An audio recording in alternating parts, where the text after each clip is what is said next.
Voilà, donc bonsoir le Maroc, bonsoir tout le monde. Je vais donc vous présenter ce soir ma vision du crânien pour essayer de simplifier au maximum ce vaste complexe. Souvent, quand on parle de crânien, on n'ose pas trop s'y aventurer. On ne sait pas si ça marche, si ça marche pas. Beaucoup d'études sont un petit peu contradictoires. Eh ben, j'ai voulu tout simplement simplifier les choses, rendre le crânien accessible à tous, avec une vision relativement simple de cette sphère crânienne et de ce système crânien. C'est pour ça que j'ai appelé ce webinaire Le crânien et si c'était simple. Ok. Donc on va parler crânien ce soir pendant à peu près 1 heure et demie, 2 heures. Alors attendez, je vais juste voilà, admettre les derniers. Donc on va parler ce soir de crânien. On va revoir ensemble un peu les systèmes anatomiques, mais de façon très rapide. Et je vous expliquerai un petit peu bah, les différentes pathologies que l'on pourra aborder et surtout ma méthodologie. Ok. Donc le crâne est un système très complexe.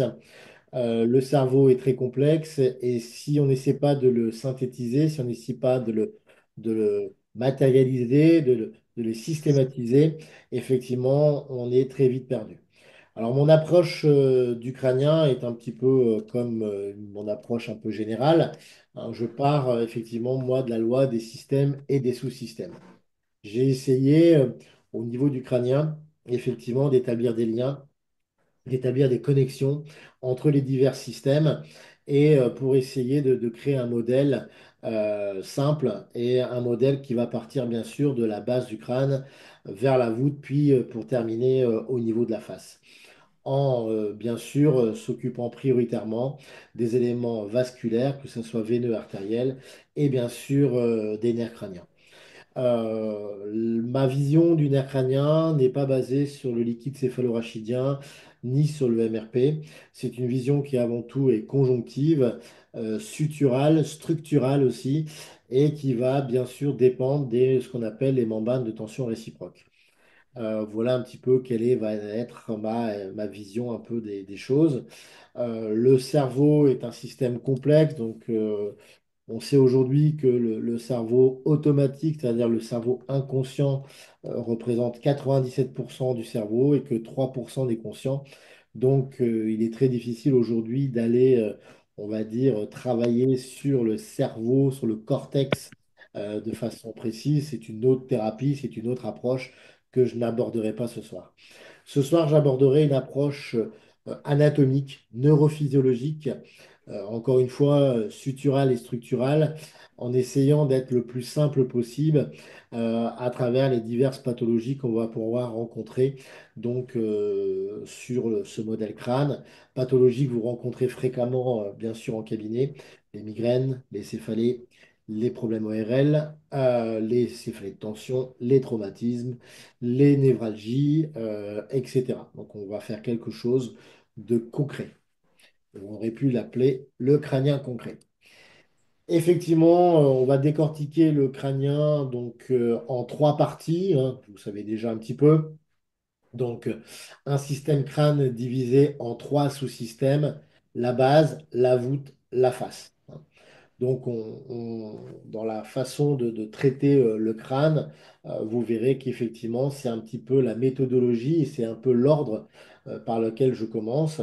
Une analyse de la base, hein, des tests au niveau de la base, la SSB, ok, d'essayer de comprendre un peu les adaptations possibles, qu'elles soient physiologiques ou justement traumatiques. Et également, attends, je vais juste couper un truc. Hop, c'est pareil.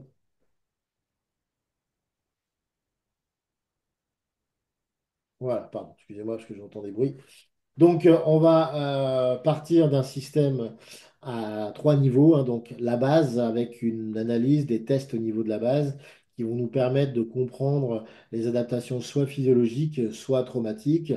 Puis, on va s'évader tout doucement vers la voûte avec là des tests au niveau plutôt sutural, pardon, mais aussi une compréhension de la pathologie et bien sûr terminer par la face. Les trois systèmes étant totalement interconnectés, il y aura bien sûr une progression dans le traitement, une progression hiérarchisée pour vous permettre justement de ne pas vous perdre. Hein, le problème du crânien, c'est que souvent, on part un peu, on ne sait pas trop, on essaie de sentir des choses et puis on croit sentir des choses, mais en fait, on est très très loin de la réalité. Et moi, je vais vous enseigner quelque chose de concret, un canevas concret pour justement ne pas vous perdre et toujours rester dans la pathologie, l'anatomie, la neurophysiologie pour justement avoir les résultats les plus efficaces possibles. La première, donc, on va voir un petit peu lors de ces séminaires. Effectivement, on commencera par la base. Effectivement, c'est le cas de le dire. Hein. La base de la base. Donc, la base au niveau crânien, c'est l'élément moteur.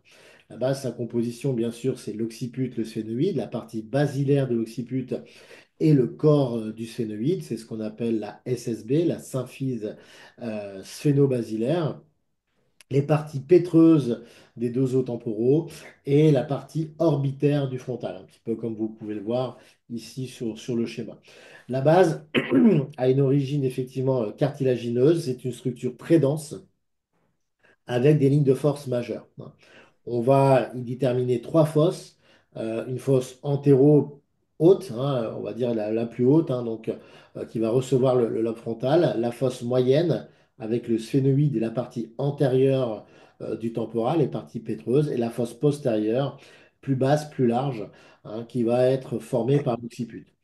On voit effectivement que ce système base, il a également trois étages. Hein. L'étage supérieur, le lobe frontal, l'étage moyen, hein, les lobes temporaux, et l'étage inférieur, les lobes occipitaux.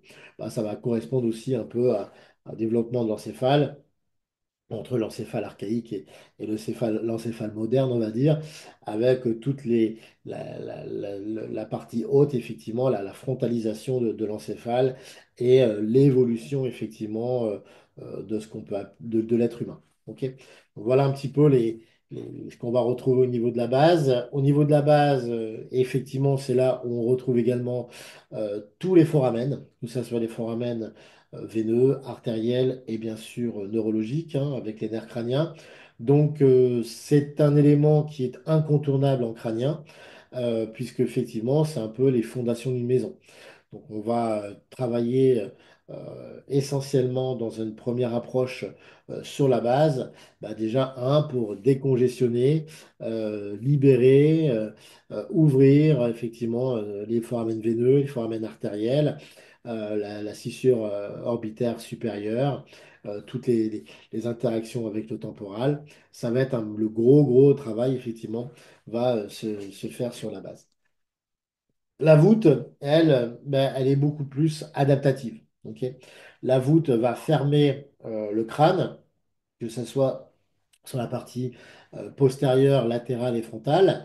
Elle va être composée bien sûr des parties squameuses de l'occiput et du temporal, mais aussi les grandes ailes du sphénoïde, les pariétaux et le frontal. Hein. Donc la voûte, c'est ce qui forme la boîte crânienne, hein, c'est ce qu'on va appeler la boîte crânienne, et c'est un système qui va absorber les chocs et la manipulation. C'est quelque chose de dense, mais c'est quelque chose qui est à la fois souple, donc c'est un peu paradoxal, mais on va retrouver des zones de densité qui vont se combiner avec des zones un peu plus souples. Donc, on retrouve sur cette voûte les sutures, bien sûr, sagittales supérieures, les sutures euh, pariétales et surtout les sutures occipito-pariétales, hein, l'OM, hein, l'occipitomastoïde, avec aussi le temporal, qui vont jouer un rôle important dans l'absorption des chocs. Et bien sûr, qui dit absorption des chocs dit perturbation et parfois douleurs d'origine céphalée-postérieure qui vont être chroniques et qui vont s'aggraver avec le temps et déclencher éventuellement des problèmes veineux, de retour veineux, et qui vont petit à petit s'accentuer pour faire des pseudo-migraines. On verra tout à l'heure effectivement La migraine, on va en parler tout de suite après. Mais il faudra bien faire la différence entre des céphalées et des migraines qui peuvent avoir, entre guillemets, les mêmes apparences, mais qui n'ont pas du tout les mêmes causes. Donc cette voûte va faire la connexion entre la base du crâne et la face, hein. On va voir maintenant la face. La face va être un élément qui va être suspendu à la voûte. Et la face va justement elle, être pardon, adaptable par rapport à la voûte. Alors, si on va un petit peu dans la progression de l'adaptation, on a d'abord, bien sûr, l'adaptation de la base, puis l'adaptation de la voûte, puis l'adaptation de la face. C'est d'ailleurs comme ça qu'on va déterminer, hein, en fonction des tests suturales et surtout aussi parfois en fonction de la morphologie, en fonction aussi de l'attitude du patient, s'il y a des déformations faciales, s'il y a des déséquilibres faciaux, ça veut dire qu'on est sur des niveaux d'adaptation supérieurs et qu'il va falloir faire un traitement long et progressif partant de la base et qui tout doucement va se terminer à la face, hein. Donc la face se travaille rarement en première intention, même sur des pathologies dites ORL, hein. Il y aura toujours une progression à respecter, à observer, encore une fois, en partant de la base, en transitant par la voûte et en finissant par la face. Sur les os de la face, on va retrouver bien sûr l'ethmoïde, hein, qui est suspendu au frontal, le sphénoïde, une partie du sphénoïde, hein, la partie antérieure du sphénoïde, maxillaire, palatin, vomaire, os propre du nez, et la mandibule qui, quelque part, est un élément aussi, hein, qui va créer une sorte de jonction postérieure, inférieure, entre le temporal et aussi cette face. Elle va aussi terminer la face. Alors, va correspondre à cette face des éléments conjonctifs, hein, des tissus conjonctifs, des fascias conjonctifs qui vont être suspendus au système mandibulaire et qui vont être interconnectés avec le sternum et la cage thoracique. Donc, vous allez vite comprendre, hein, que effectivement, le crânien, c'est quelque part une sorte de continuité avec le système viscéral. Alors, qui influence l'autre? C'est un vaste débat, mais en tout cas, ils sont totalement interconnectés. Généralement, quand on parle de traitement crânien, on parle aussi de traitement viscéral. Et moi, je parle surtout de traitement viscéro-crânien. On ne peut pas séparer les deux, hein. Les fascias crâniens vont se terminer sur le système viscéral, ou si on le prend un peu à l'envers, effectivement, le système viscéral va se terminer sur le système facial. Il va y avoir une progression, hein, dans cette approche, soit crânio-viscérale ou viscéro-crâniale, effectivement, en fonction du développement. Chez le bébé, c'est peut-être plus, je dis bien c'est peut-être plus une progression viscéro-crânienne, alors que chez l'adulte, c'est peut-être une progression crânio-viscérale. Mais bon, voilà, c'est encore une fois en fonction des différentes études, des différents formateurs, des différentes analyse des différentes expériences aussi. Pour moi, il n'y a pas de vérité stricte, hein, entre est-ce que c'est le crâne ou le viscère qui commence en premier. De toute manière, dans le traitement, il faudra obligatoirement passer par les deux. On va donc poursuivre effectivement cette analyse du crâne par quelques rappels anatomiques et surtout on va décortiquer un petit peu les trois grands systèmes qui vont animer le crâne, le système veineux, le système artériel et bien sûr le système neurologique. On va retrouver la trame mécaneurovasculaire dans ce crâne. Alors, attends, je vais juste voilà, tac, voilà. On va donc retrouver dans ce crâne cette approche méca-neurovasculaire, et il va être très intéressant effectivement de connaître de façon simple, hein, c'est juste une tuyauterie, les systèmes de circulation au niveau du crâne, qu'ils soient veineux ou artériels, et on verra que ce système de circulation est totalement croisé. Le drainage veineux du crâne se fait essentiellement à 80% de l'avant vers l'arrière, alors que la perfusion crânienne, elle va se faire de l'arrière vers l'avant. Ok. Donc il va y avoir comme ça un mélange, hein, un croisement des flux au niveau du flux artériel et du flux veineux, tout simplement pour améliorer, bien sûr, la circulation intracrânienne. C'est quand même le but, hein, c'est que cette circulation intracrânienne ne soit absolument pas perturbée.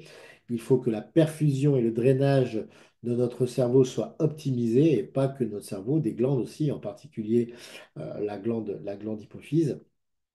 Voilà, si le sang circule déjà correctement au niveau de ce crâne, eh ben, ça va faciliter les choses dans bah, toutes les fonctions hein, cérébrales et les fonctions thalamiques, hypothalamiques, hypothalamo-hypophysaires et également le point de départ de tout le système neurovégétatif et hormonal. Donc, au niveau du système veineux, l'os clé, ça va être l'occiput. Voilà, on va commencer par ça, hein, drainage veineux au niveau de l'occiput, hein, au niveau de la veine jugulaire. L'occiput, c'est lui qui va recevoir 80% du sang veineux. Tous les sinus veineux vont converger par lui. C'est le réceptacle veineux du système crânien. On va retrouver le confluent des sinus, un peu comme le collecteur hein, qu'on a dans les maisons au niveau des gouttières avant de partir dans le tout à l'égout. Voilà, bah, c'est le grand collecteur veineux hein, du système crânien. On va retrouver associé à cet occiput les pathologies des céphalées postérieures, les céphalées en casse, les vertiges de Ménière, les hyperpressions crâniennes, les vertiges aussi VPPB, alors bien sûr avec une connotation un peu temporale évidemment. On va retrouver les troubles du sommeil, on va retrouver les troubles de la concentration, on va retrouver également les fatigues visuelles, donc les gens qui travaillent beaucoup devant ordinateur. On va retrouver un petit peu toutes ces pathologies liées au système veineux. Donc l'intérêt de cette approche crânienne n'est pas un travail d'écoute, pas du tout. On va faire tout sauf un travail d'écoute. On va faire un travail actif, on va faire un travail sutural et on va essayer avant tout de comprendre la pathologie. Quelle est la douleur? Quelle est la pathologie? Que présente le patient? De quoi se plaint-il? Et à partir de cette plainte, on va en décortiquer les structures. Quelles peuvent être les structures impliqués dans ces plaintes et on va avant tout comprendre les structures et aller chercher donc ce côté structure intracrânienne. L'idée, c'est pas de mieux faire circuler un liquide céphalorachidien car on a, nous, avec nos mains, aucun pouvoir dessus. Le liquide céphalorachidien est un système totalement automatisé. Alors effectivement, hein, quand on est dans la détente, il va se relâcher, mais ça, il n'y a pas besoin de faire du crânien. Vous pouvez aller faire un massage du cuir chevelu, c'est tout aussi efficace.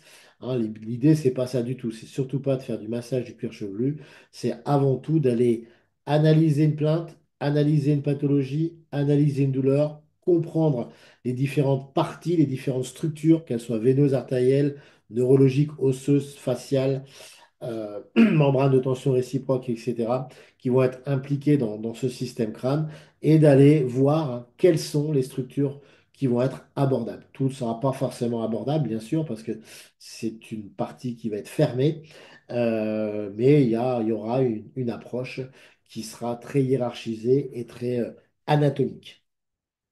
Le système artériel, l'os le plus incriminé, bien sûr, ça va être le temporal et surtout, bien sûr, le sphénoïde. Le temporal, on va y retrouver l'apport artériel via la carotide interne qui va traverser à la fois de haut en bas et d'arrière en avant ce crâne et qu'il va, ce système artériel carotide interne, déboucher donc au sommet hein, de la pyramide pétreuse pour traverser donc le sinus caverneux. Et ensuite distribuer son système à travers les communicantes antérieures, moyennes et postérieures pour former, on le verra après, donc le polygone de Willis. Au niveau du sphénoïde, on va retrouver donc de nombreuses connexions vasculaires puisque le sphénoïde va se retrouver bien sûr devant le temporal, dont l'artère méningée moyenne, responsable des migraines, les migraines vraies, hein, donc sur la face temporale, dite temporale, hein, mais on va être sur la grande aile du sphénoïde. Avec bien sûr, on fera la grande différence hein, et on verra justement toute l'abord clinique des migraines et des céphalées, puisqu'une migraine est une céphalée, mais une céphalée n'est pas forcément une migraine.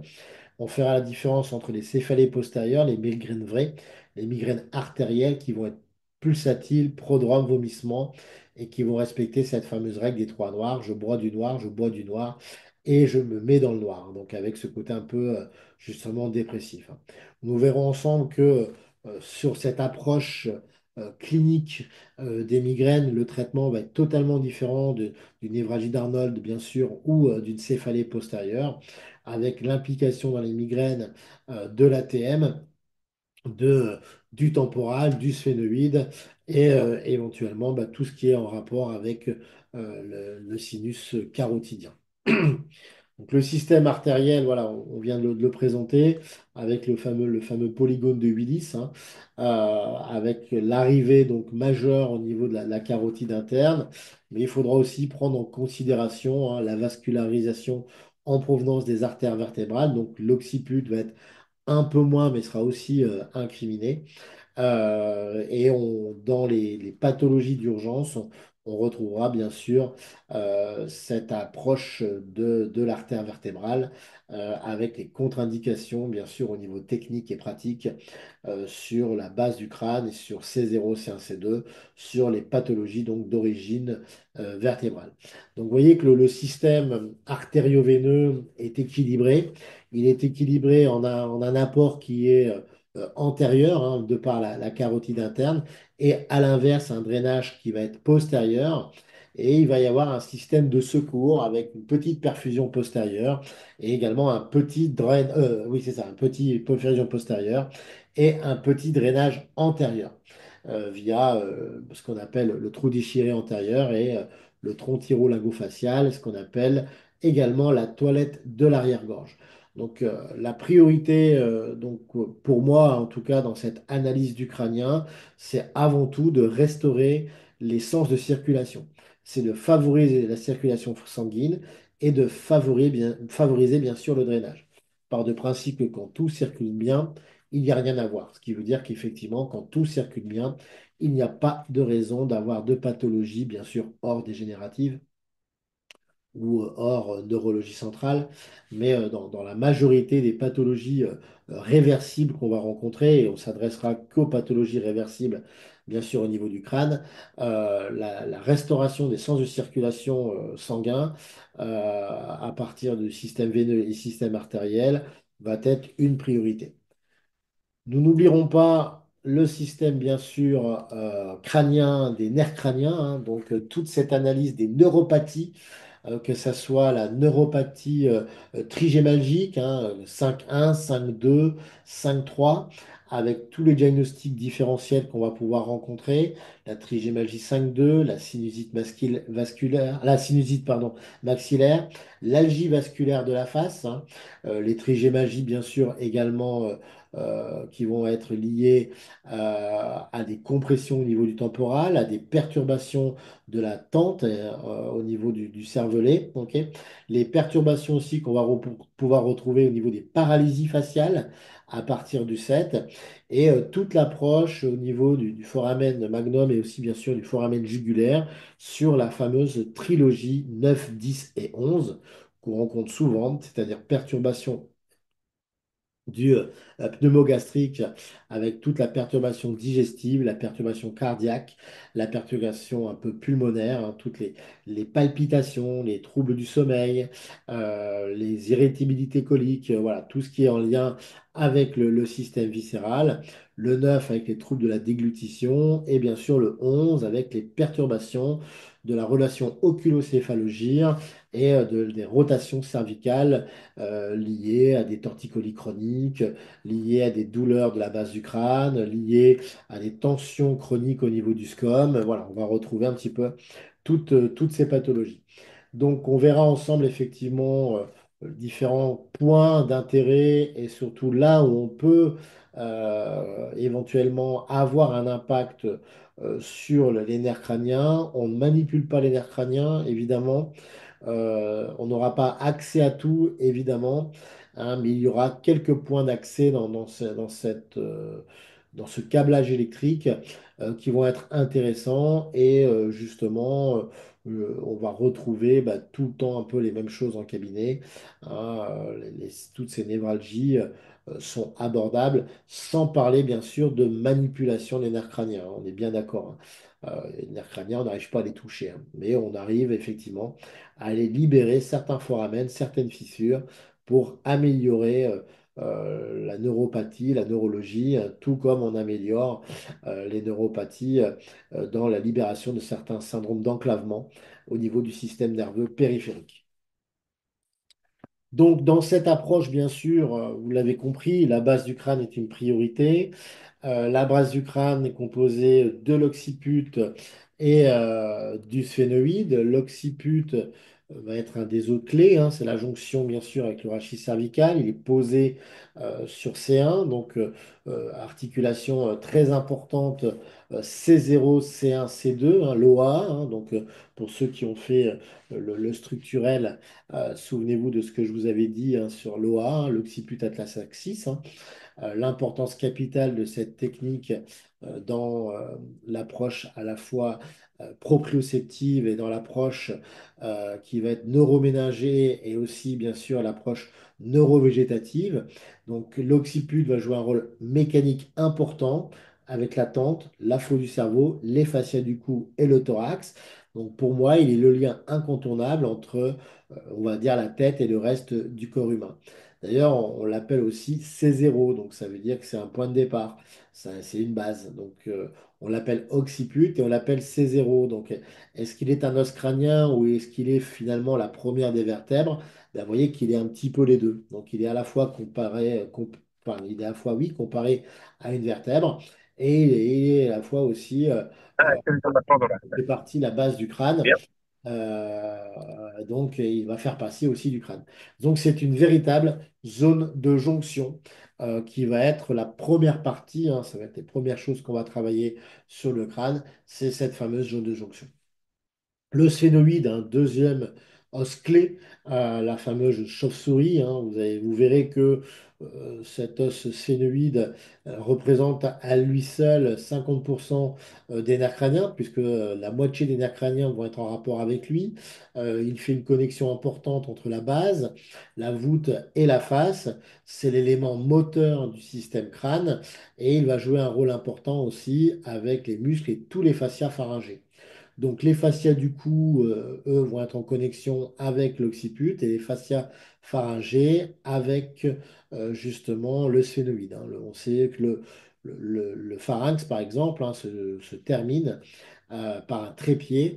Trépied donc, qui va être deux parties antérieures en relation avec les ptérygoïdes et une partie postérieure avec le tubercule oropharyngé, donc au niveau du système occipital. En résumé, donc pour résumer, ce qu'il va falloir retenir de tout ce que je viens de vous expliquer là, hein, ça va bien sûr être le rôle majeur du drainage veineux, du système artériel, de l'apport artériel, comprendre effectivement bah, les tenants et les aboutissants, c'est-à-dire faire le lien entre la pathologie, la symptomatologie, la clinique et les structures qui vont être incriminées. Est-ce qu'on est sur des pathologies d'origine veineuse ou des pathologies d'origine artérielle, hein? Donc le traitement et l'approche vont être totalement différents, ça ne va pas être du tout la même chose. On a compris également qu'il y a un rôle mécanique, hein, donc on est à la fois sur des rôles vasculaires, hein, aussi un rôle mécanique, puisque dans le crâne, on a du conjonctif intracrânien qui va être représenté par la faux et la tente, et on va aussi avoir un rôle conjonctif avec le système sutural. Ce lien conjonctif crâne et faux, enfin tente et faux, va être en lien avec les quatre, enfin va être en lien, va faire partie de ce qu'on appelle le quatuor diaphragmatique, les quatre diaphragmes, la tente du cerveau, le thorax supérieur, le thorax inférieur et le système pelvien. On peut rajouter d'autres diaphragmes. La mandibule à elle-même peut être un diaphragme. Le talus aussi, considéré comme un diaphragme. Enfin voilà, on va retrouver comme ça diverses architectures transversales diaphragmatiques. Bon, les quatre principaux diaphragmes, c'est bien sûr la tente du cervelet, du cerveau, le thorax supérieur, le thorax inférieur et le système pelvien. Et ce système transversal est uni par un système longitudinal composé bien sûr de la faux et de l'ardure mère. Tout ça pour architecturer, donc de façon conjonctive et mécanique, le lien existant entre l'occiput et le sacrum avec cette approche également crânio-sacrée. Donc on voit bien hein, qu'on n'est pas obligé de partir dans le liquide céphalo-réchidien et le MRP. Tout s'explique par l'anatomie. On retrouve des éléments anatomiques majeurs, que ce soit veineux, artériels et mécaniques, mais aussi neurologiques. Et encore une fois, c'est à partir de l'anatomie, à partir de la neurophysiologie et de ce qu'on va voir après, la biomécanique crânienne, que je vais positionner mon traitement. Le traitement, il sera structuré et il va être pensé dans un seul but, bien sûr, soulager son patient. C'est avant tout la priorité des priorités. Au niveau de la biomécanique crânienne, maintenant, elle va être articulée et elle va dépendre effectivement, encore une fois, des membranes de tension réciproque. On va surtout s'intéresser dans un premier temps à la SSB et ce qu'on appelle les niveaux d'adaptation, qu'ils soient physiologiques ou traumatiques. Les niveaux d'adaptation vont nous indiquer effectivement l'impact hein, du traitement crânien, parfois la chronicité hein, de l'impact de ce traitement crânien et la difficulté qu'on va avoir effectivement à avoir des résultats. Plus les niveaux d'adaptation sont élevés, plus le traitement devra être progressif, parfois deux, trois séances. On n'arrive pas à tout faire en une séance, peut-être même parfois plus, car il va falloir toujours passer d'un niveau d'adaptation à un autre niveau d'adaptation inférieur. Les systèmes d'adaptation sont hiérarchisés. Dans les adaptations physiologiques simples, on retrouvera la torsion, qui est une adaptation sur un axe. Alors que sur une notion d'adaptation physiologique double, la RFL ou le SBR sera un niveau d'adaptation supérieur car autour de deux axes. Donc à partir de ce niveau d'adaptation supérieur, automatiquement la voûte va commencer à compenser. Et quand la voûte commencera à compenser, elle va s'adapter progressivement et ensuite elle donnera son adaptation à la face. Donc il y a vraiment une chronologie dans l'adaptation et il va falloir comprendre cette chronologie pour pouvoir partir de la cause vers la conséquence et revenir progressivement à l'origine du problème. Sur les niveaux d'adaptation traumatique, on retrouvera également deux niveaux d'adaptation, latéraux et verticaux. Ok. Et on corrigera toujours, bien sûr, le traumatique avant le physiologique. Donc, vous voyez que cette approche clinique est précise, mais alors, elle a l'air comme ça, dire ouais, c'est compliqué, mais non, il n'y a rien de compliqué. C'est avant tout une analyse clinique. À partir de l'analyse clinique, on en teste l'ASSB, on va voir après comment. Et à partir des tests de l'ASSB, on va tout de suite comprendre si on est sur des simples torsions, donc des simples adaptations, des doubles adaptations, soit sur un niveau traumatique, et on va tout simplement partir de façon très ordonnée du traumatique vers le physiologique et de la double adaptation à la simple adaptation. Voilà, ça va être très hiérarchisé. Donc, dans la biomécanique crânienne, on retrouvera effectivement trois axes prioritaires, hein, donc les axes verticaux, transversaux et sagittaux. Et on retrouvera, bien sûr, c'est ce que je vous ai expliqué, donc les torsions donc, qui vont être des adaptations de premier niveau avec un seul axe qui va être perturbé et les RFL ou SBR qui sont des adaptations de second niveau, donc d'un étage supérieur avec deux axes qui vont être perturbés, bien sûr, en plus de l'axe principal, hein, l'axe de flexion-extension. Quand il n'y a pas du tout d'adaptation, effectivement, on va retrouver une flexion-extension, c'est-à-dire une expansion classique, symétrique, au niveau de cette SSB, ce qui est quasiment rarissime parce que on sait très bien qu'en vieillissant, et même en étant jeune, hein, les divers traumatismes qu'on a pu subir a automatiquement indiqué, influencé des niveaux d'adaptabilité soit simple, soit double. Sur les déplacements, donc sur les niveaux d'adaptation traumatique, on va retrouver donc d'abord les déplacements verticaux, puis les déplacements latéraux. Là, il va y avoir donc une perte de congruence, une perte au niveau donc de la congruence SSB, et on va retrouver des mouvements de cisaillement. Donc, dans les problématiques traumatiques, ben, ça va être un petit peu plus compliqué. Il va d'abord falloir corriger les sutures à proximité avant de commencer à aller s'étendre sur les sutures à distance. Ok. Plus c'est traumatique et plus il va falloir aller travailler d'abord sur l'origine du traumatisme, sur les sutures impactées et ne pas justement s'évader dans un traitement crânien trop global, car effectivement, on ne corrigera jamais le problème traumatique. Alors, tout dépend bien sûr de l'origine du traumatisme et tout va dépendre également de la chronicité du traumatisme et des capacités d'auto-récupération et des capacités, bien sûr, d'auto-guérison. On vient donc de voir l'approche plutôt intracrânienne, l'approche membrane de tension réciproque à partir de la faux et de l'attente et ses influences sur cette biomécanique, euh, on va dire SSB, symphyse basilaire. Mais bien sûr, à partir de cette mécanique SSB, on va aussi faire une approche suturale. Cette approche suturale va compléter l'approche SSB, dans le sens où ben, on comprend hein, que le cuir chevelu et également le système durmérien va s'avaginer dans les sutures, entre le biseau externe et le biseau interne. Donc il y a un tissu hein, entre ce biseau interne et ce biseau externe ben, qui est tout simplement le tissu conjonctif, une continuité du tissu conjonctif.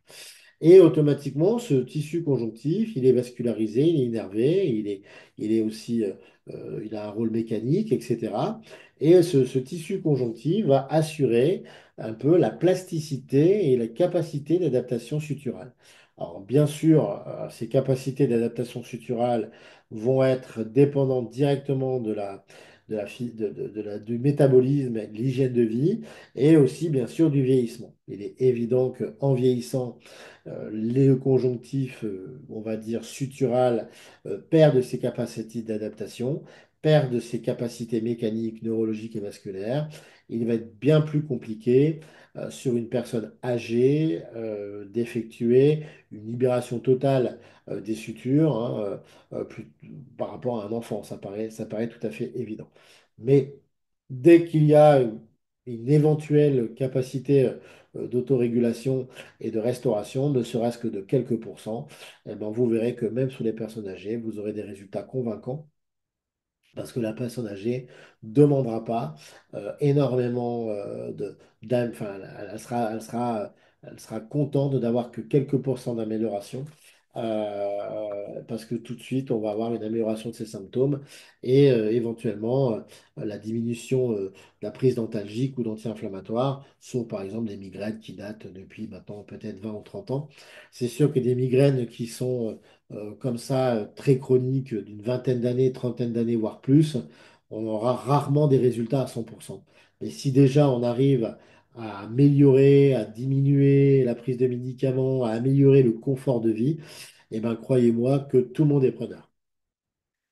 Le système neurovégétatif va aussi être le point clé de notre traitement. Comme d'habitude, hein, le système neurovégétatif va être décortiqué à travers ce système crânien pour mieux en comprendre les interactions et mieux en comprendre effectivement les effets. Le système neurovégétatif, c'est le grand régulateur, c'est le système un petit peu triphasé, dont le point clé, ça va être la vascularisation. Le système vasculaire, hein, le système qui va être un petit peu, qui va contrôler le système vasculaire, c'est le système orthosympathique. Ce système orthosympathique va contrôler toute la vascule du crâne, que ce soit la vascule intracrânienne ou hexacrânienne, à partir du ganglion cervical supérieur. Donc à partir de ce ganglion cervical supérieur, on va comme ça diffuser l'information orthosympathique et améliorer bien sûr la perfusion. Alors vous allez voir qu'effectivement, il y aura un ordre à respecter. C'est-à-dire que il faut peut-être pas perfuser, mais d'abord drainer. Mais une fois qu'on aura drainé, il faudra reperfuser. Encore une fois, l'idée, c'est de faire circuler, c'est d'améliorer les flux. Donc, si on est sur un système congestif, il faudra d'abord drainer, puis perfuser. Mais grâce à l'anatomie, on va avoir des points clés. On va avoir des points clés, on va avoir des des zones comme ça, un peu recettes, c'est vrai, mais qui ne sont pas vraiment des recettes, puisque ce sont des points clés anatomiques qu'il faudra comprendre. Et on aura comme ça une hiérarchisation, on aura une structuration. Ça sera quelque chose de bien déterminé. On fera telle technique pour tel effet, telle technique pour tel effet, et on appliquera des règles dans l'ordre des techniques à effectuer. Ouais, il y aura une chronologie. OK. Donc, c'est tout ça qu'on va pouvoir étudier. Le système, effectivement, neurogétatif va nous remettre de l'équilibre. Alors, va nous remettre de l'équilibre dans le sens où il restaurera les proportions parasympathiques et orthosympathiques, à la fois au niveau crânien, bien sûr, mais aussi à la fois de tout le corps humain. Alors, l'avantage du système crânien, c'est qu'on a les deux. On a l'ortho et le para. Donc, ça, c'est très intéressant.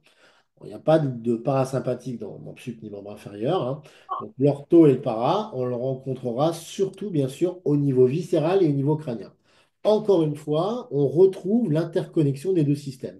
Le système parasympathique et orthosympathique sont exactement des systèmes connectés, interconnectés, comme l'est le système crânien et le système viscéral. Alors, pour ceux qui ont fait le viscéral, bah, vous verrez que, par exemple, souvenez-vous, ceux qui ont fait tout ce qui était travail interne, on y verra un intérêt, effectivement, d'aller y apporter des techniques crâniennes en plus pour aller chercher à optimiser le parasympathique qui va être le grand régulateur et le grand réparateur donc, du système neurovégétatif. Le parasympathique est très présent au niveau crânien puisque j'ai envie de dire quasiment tout le système para, un peu de para sacré au niveau donc des derniers métamères sacrés au niveau de la moelle épinière, mais tout 95% du parasympathique est crânien. On va retrouver dans ce système parasympathique le 3, hein, dans la colonne 3, le 3, le 7, 7 bis, 9 et 10, hein, donc au niveau du tronc cérébral. Donc on voit toute l'importance du système parasympathique au niveau crânien et justement toute l'importance du travail crânien dans l'autorégulation. L'orthosympathique va nous amener de la perfusion, c'est vrai. L'orthosympathique va nous amener de la nourriture, c'est vrai. Mais le parasympathique va nous amener de la restauration, de la récupération et de la régénération. Donc, c'est bien de vouloir perfuser, mais on ne peut perfuser que ce qui fonctionne déjà. Donc, il va d'abord falloir aller drainer à la fois sur le plan veineux, aussi sur le plan muqueux. C'est comme ça qu'on abordera, par exemple, les traitements au niveau de l'ORL, pour ensuite reperfuser la muqueuse une fois qu'elle a été nettoyée. Donc, le grand nettoyeur, le grand émonctoire, celui qui va favoriser le nettoyage crânien, ça va être le parasympathique. C'est le grand restaurateur et celui qui va permettre d'amener la nutrition et qui va redémarrer le système une fois que celui-ci est entre guillemets réparé, ça va être l'orthosympathique. Donc pendant cette approche crânienne, il y aura encore une fois du système neurogétatif et des approches très intéressantes, des connexions très intéressantes entre l'ortho et le para que je vous résume ici sur un schéma où il y aura effectivement les interconnexions entre les deux. On voit effectivement au niveau de l'œil, myosis, mydriase, les larmes avec le parasympathique, mais la gestion de la muqueuse et la vascularisation par ces deux, le ganglion cervical supérieur, tous les problèmes salivaires, hein, donc les problèmes de déglutition avec le 9, la corde du tympan aussi avec le réflexe stapédien. Alors, ça sera des choses qui seront étudiées dans les acouphènes. Alors, il faudra bien sûr nos acouphènes éliminer les acouphènes qui sont psychologiques, idiopathiques, mais il y aura certaines acouphènes d'ordre vasculaire qui vont être intéressantes à aller traiter.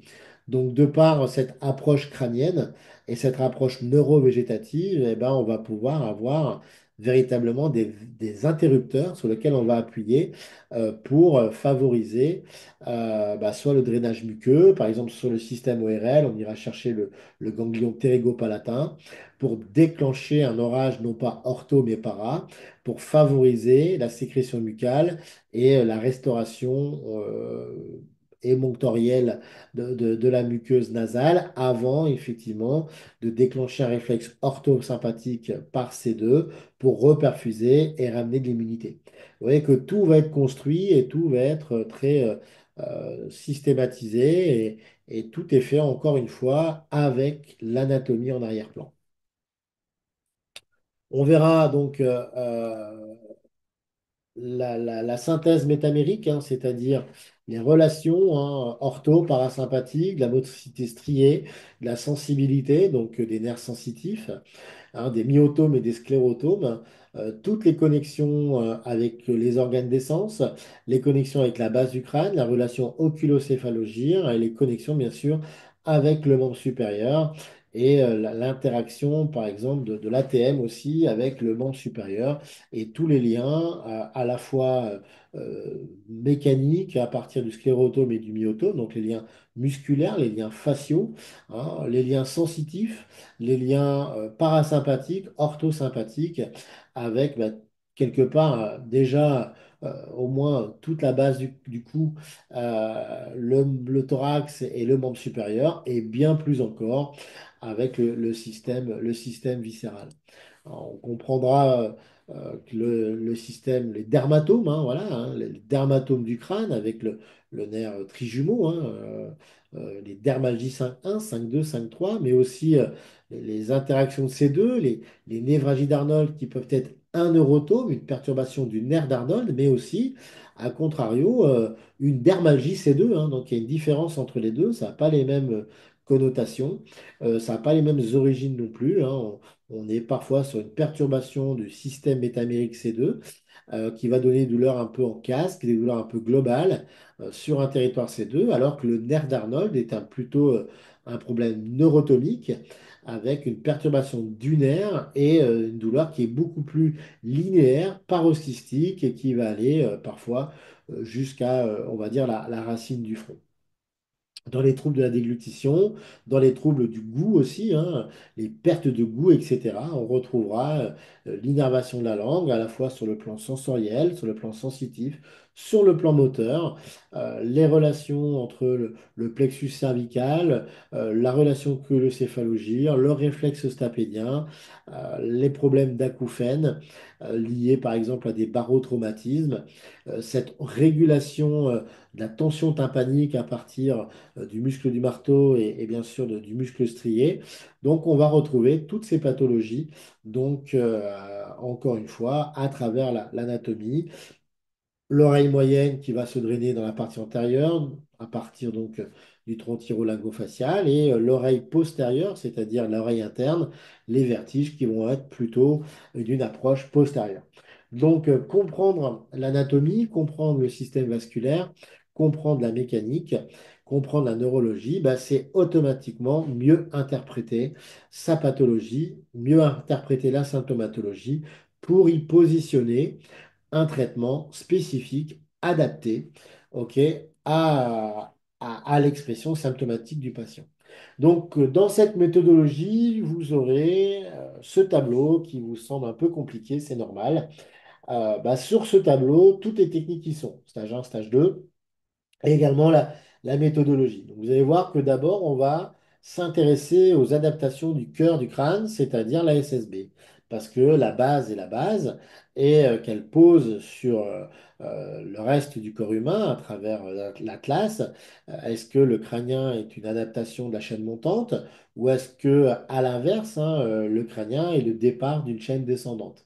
Donc, il faudra analyser effectivement les adaptations mineures, majeures physiologique traumatique au niveau de la SSB, et ensuite étendre son traitement par une analyse de ce qu'on appelle les tests des six pivots au niveau du temporal. Ces tests des six pivots au niveau du temporal vont nous confirmer ce qu'on a trouvé avant, donc les adaptations de la SSB. Et à partir de là, on va évoluer vers un traitement sutural. Donc, vous voyez que le traitement, il est hiérarchisé. Donc, il va être bien sûr en rapport avec la plainte, toujours la plainte, encore une fois, mais aussi, bien sûr, ce qu'on va tester sur le plan conjonctif. On ne va pas aller chercher de l'écoute, pas du tout. On va tout simplement tester du conjonctif. Est-ce qu'il y a résistance ou pas? Est-ce qu'il y a douleur ou pas? Est-ce qu'on recrée la douleur ou pas? Et à partir de là, on va établir un traitement structuré partant de la SSB, en passant par les six pivots du temporal et en allant terminer sur le système sutural. On pourra bien sûr retester ces adaptations et vérifier que on a diminué les capacités d'adaptation. Et, enfin, pardon, on a diminué les adaptations en améliorant les capacités. C'est-à-dire que c'est en améliorant la flexibilité, les capacités mécaniques du conjonctif et ses capacités de déformabilité et d'élasticité qu'on arrivera à passer d'une adaptation majeure à une adaptation mineure. Oui. On part de l'adaptation vers les sutures et on reviendra des sutures vers l'adaptation en suivant ce diagramme, hein, donc, qui est le résumé un peu de ce cours crânien, qui vous comprendrez petit à petit euh, lors du cours, effectivement, comment mettre en place ce fameux schéma qui va rester sur votre bureau et qui servira un peu de guide dans vos traitements. J'appelle ça une globalité structurée, un traitement adapté. Bien sûr que notre vision sera globale. La preuve, je vous ai même mis un schéma ici avec un sacrum. Donc, il y aura également, on fera une connexion avec le sacrum, évidemment. Cette globalité structurée, ça veut dire que tout en étant dans la globalité, on reste structuré, on a une attitude clinique, on identifie la douleur, on a une attitude professionnelle, hein. On fait la part des choses entre ce qu'on peut traiter et ce qu'on ne peut pas traiter. On fait la part des choses entre l'urgence et le chronique. On fait la relation entre la variable et enfin, la douleur, pardon, et la variable en cause. Est-ce que la douleur est d'ordre psychologique? C'est possible, bien sûr. Est-ce qu'on est sur une variable émotionnelle? C'est possible, bien sûr. Est-ce qu'il y a une implication somato-émotionnelle? C'est possible, bien sûr. Mais il faut en être certain. Ok. Donc, cette analyse clinique du crâne bah, va nous, quelque part, nous clarifier nos variables. Est-ce qu'on est sur des variables mécaniques, neurologiques, vasculaires, ou sur des variables éventuellement posturales, adaptatives, émotionnelles, nutritionnelles? Dans ce cas, ben, il faudra mettre en place d'autres traitements. Il ne faudra pas se perdre dans le traitement. Établir un traitement adapté, un traitement structuré, ok, et surtout ne pas se perdre et garder les pieds sur terre. Le crânien, c'est souvent l'inconnu. On se perd un peu dans le crânien. Beaucoup de thérapeutes arrêtent de faire du crânien, déjà parce que ils ont entendu que ça marchait pas. Ils ont entendu que certains éléments scientifiques remettaient en cause le crânien. Oui, le crânien, par l'approche d'écoute, oui, il est remis en cause. Le crânien la- le crânien, par cette approche très fluidique, effectivement, même si il se passe des choses, évidemment, il se passe des choses, mais on a du mal aujourd'hui de les démontrer. Donc il ne faut pas, parce qu'on n'a pas réussi à démontrer certaines choses, il ne faut pas être fermé à ces choses, bien au contraire, mais il faut bien structurer ses pensées, bien structurer son analyse et bien structurer son traitement.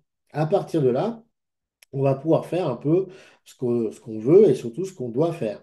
Si on est sur une approche très anatomiste, mécaniste et neurophysiologique, il faudra faire une approche mécaniste, physiologique et neurophysiologique.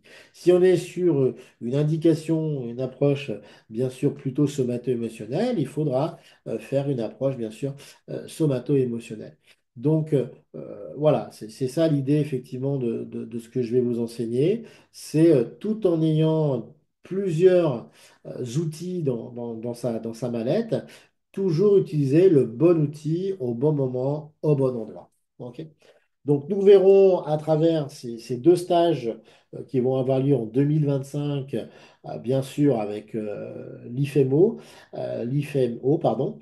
Nous verrons l'approche dans un premier temps de la sphère postérieure, les maux de tête, hein, donc les diagnostics des vertiges, les acouphènes, les otites, tout ce qui va être la triéliologie, pardon, 9, 10, 11, les grandes manœuvres circulatoires, les névralgies d'Arnold, l'occiput, les cervicalgies hautes, les cervicalgies basses, l'impact aussi sur le système viscéral, les techniques de tente, de faux, la relation diurmérienne et bien sûr toute l'approche un petit peu crânio-sacrée.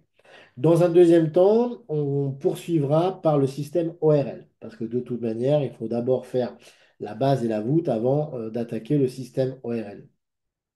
Le système ORL avec les sinusites, les algies vasculaires de la face, les névralgies, les trigémalgies, les conjonctivites, tout ce qui va être le canal lacrymal, alors chez l'enfant bien sûr, hein, mais aussi chez l'adulte, l'étude anatomique de l'ATM, l'étude biomécanique de l'ATM, toute l'ATM pardon, sera vue au mois de novembre et les interactions avec le membre supérieur, le système hyoïdien, la cage thoracique, le système également au niveau du médiastin et la progression, encore une fois, vers le système viscéral. Vous voyez que c'est une approche crânienne complète sur toutes les pathologies que vous rencontrez en cabinet et qui vont être traitées véritablement avec une modalité structurée, encore une fois, en écoutant avant tout et en essayant de comprendre avant tout la plainte du patient. Voilà pour ce webinaire. On va pouvoir passer après éventuellement à des questions-réponses. Quelques questions-réponses si vous voulez. J'en profite avant toute chose, on vous en reparlera avec Mohamed et je vous en reparlerai aussi au mois de janvier quand je viens pour ceux qui seront là. J'ai la chance à Lille de faire venir le docteur Jean-Claude Gaberto, qui est voilà, aujourd'hui une référence, assez âgé, mais qui est une référence en tissu conjonctif et qui a démontré dans diverses vidéos, qui s'appellent Promenade sous la peau, dans diverses publications. Il a publié dans tous les pays du monde. Il a fait des vidéos dans de nombreux pays, aux États-Unis, au Japon, etc. Et j'ai la chance de le faire venir à l'université de Lille, hein, donc la faculté de médecine de Lille, sous forme d'une conférence, un congrès, donc qui aura lieu le 28 mars. Lors de ce congrès, sera bien sûr abordé le tissu conjonctif dans les trois quarts hein, de sa représentation, hein. C'est le docteur Jean-Claude Gimberto qui parlera le plus.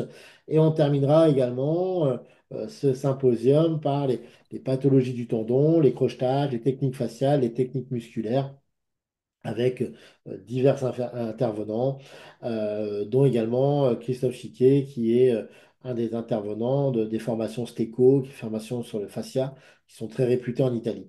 Donc c'est une chance énorme de pouvoir le faire venir ici à Lille. Mais voilà, j'ai pensé à vous. J'ai pensé à vous dans le sens où une retransmission en direct via une chaîne VMO est possible et j'envisage d'engager une équipe de professionnels. Ce ne sera pas de l'amateurisme, ce sera vraiment du pro qui va pouvoir de chez vous, sur votre ordinateur, vous retransmettre intégralement cette conférence. Donc ce vendredi 28 mars et vous aurez également l'enregistrement qui est possible en replay si dans la journée vous devez vous absenter et que vous ne pouvez pas voir l'intégralité de cette conférence. Donc, c'est un projet, un tarif sera étudié, j'en reparle avec Mohamed et on va voir un petit peu ensemble comment on va pouvoir vous faire bénéficier de cette opportunité. Donc, car c'est une vraie opportunité de pouvoir effectivement visualiser cette conférence plusieurs milliers, quelques milliers de kilomètres, 2 ou 3 000 kilomètres à peu près, je ne sais pas quelle distance nous sépare, en direct via donc un système qui sera très professionnel puisque c'est l'équipe du CHR de Lille qui a l'habitude de filmer des interventions chirurgicales en direct qui va s'occuper de retransmettre cette vidéo. Voilà, je vous souhaite une bonne soirée. Je vais passer la parole à Mohamed s'il veut vous parler un tout petit peu. Voilà, Mohamed, j'ai... Attends, alors, comment je fais? Désactiver le son. Ben, je pense que vous Voilà, m'entendez. voilà. Je peux même Ouais. te passer la main. Hop, voilà. Bonsoir tout le monde. Euh, Écoutez, j'espère que ça vous a plu cette présentation. Comme ça, vous savez un petit peu ce qui vous attend avec Olivier. Donc moi, j'ai déjà fait cette formation avec Olivier et franchement, c'est pour ça que j'ai voulu l'organiser. Elle est vraiment excellente, surtout le schéma qu'il vous a montré qui récapitule euh, l'action structurée au niveau crânien et qui reprend toutes les lésions, toutes les dysfonctions et comment travailler de manière centrifuge et centripète. Et ça, je l'ai trouvé nulle part ailleurs et j'ai trouvé ça génial. Je crois d'ailleurs que tu es le seul à le faire, Olivier. Si. Et ça simplifie beaucoup le crânien et ça reste sur des bases voilà, anatomiques, comme on dit EBP, euh, bien, bien logiques et basées sur l'anatomie et la physiologie. Ce qui nous permet quand même de communiquer, surtout avec nos collègues médecins, sur des choses concrètes et qui ne peuvent pas être remises en cause. En tout cas, vous allez apprendre beaucoup de choses et ça va vous permettre d'aller plus loin dans le crânien. Je parle pour ceux qui font le DU avec nous. Donc, ça va vous permettre voilà, d'approfondir un peu ce que vous avez déjà vu avec nous. Et bon, pour moi, cette formation, elle est vraiment importante et qu'il faut vraiment la faire parce que ça vaut le coup.